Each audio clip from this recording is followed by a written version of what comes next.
Hey guys, welcome into this one. This is going to be the start of a series called Tips in Tech to Save Your Neck for the Mythic Plus videos that I've been doing here. Going to do a series of guides for each dungeon as we go. Some of it's just going to be some generic, small, easy things for everyone to do. Some of it might be Wrestler Druid specific, but I'm going to try to be all-inclusive. Just some things that I've been doing in the keys that I've been running. And we're going to start with Ara-kara, run through each dungeon as we go, and I'll be throwing out some more videos. And hope you guys enjoy this, and let's get into it.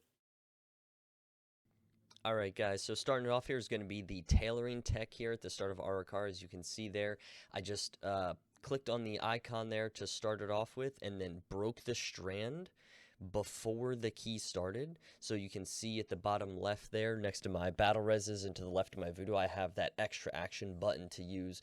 So you do that because the buff lasts a minute that you can see on my buff bar in the top right, and we're going to be able to make it to the first mini boss here before that before that buff expires. And what I'll be able to do is stun that mini boss for 12 seconds to make him do absolutely nothing while we're kind of getting settled into this very large dangerous pool to start here. And it just kind of helps with kicks and helping me keep people alive and not have to worry about kicking the mini boss or the attendant or doing any extra stuff to kind of remove some coggy load from myself and everyone else here. As you can see, he's just kind of stunned. I'm able to get some damage globals in here at the start. It makes it really nice. Alright, so we've just finished killing the first mini-boss. We're on our way to the second one. We swept to the right here to kill this pack for some percent. Now you're going to see me do the same thing that I did at the start of the key there. Grab the strand, snap it. That's what will give me that buff there. As you can see, the extra action button down in the bottom left of next to my battle reses, and the buff will last a minute there on my buff bar in the top right, you can see. And we're going to finish this pack and make our way to the mini boss. You're going to see us group up here, and you're going to notice that next to the nameplate there's a weak aura timer there, and I'm going to wait till the very last second that I can just to give us as much leeway as possible, and then I'm going to stun this boss for 12 seconds, make sure he doesn't get a second cast in there.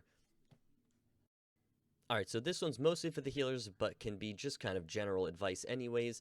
So you can see we're stacked up here, a lot of extra adds we pulled in, a lot of damage on this first shrill to watch out for if you do a dangerous pull like this. The first crawler ad spawn. As you can see, we're stacked up really well close to the boss, so we can cleave down the crawlers when they walk in. As long as you are not within that red circle hitbox of the boss, you are safe to have them in melee distance to help with that.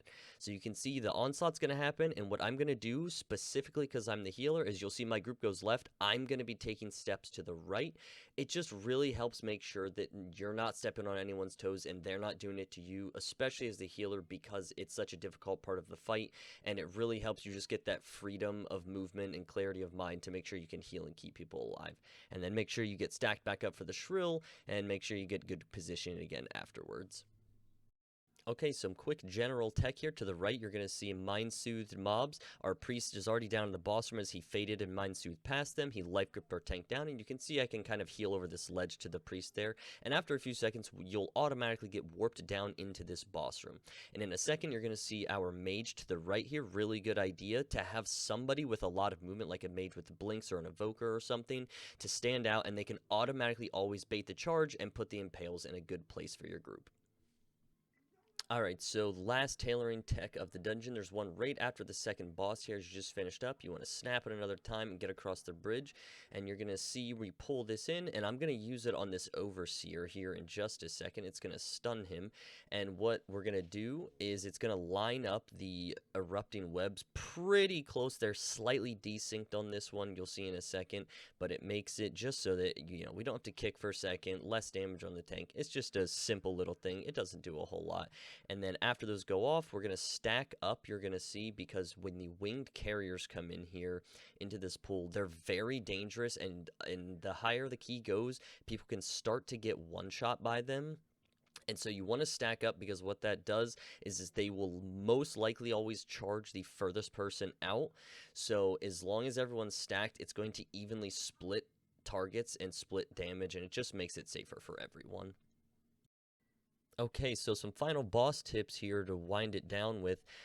You're going to see to the left there, our priest and mage are going to split pretty far apart, and I'm going to use this section of the room to be ranged in just a second. And what that's going to do is just give us a nice open space to dispel the poisons, and people won't have to worry about clipping each other. As you'll see, I dispel one, the mage dwarfs another. It's a good way to get that on cooldown early and get as many uses of it on this fight as possible, since that's a kind of a dangerous debuff that hurts. And you'll see right here, I'm going to ping this black blood spot. That's really good, especially in pugs, just to help people notify where you're going and not overlap.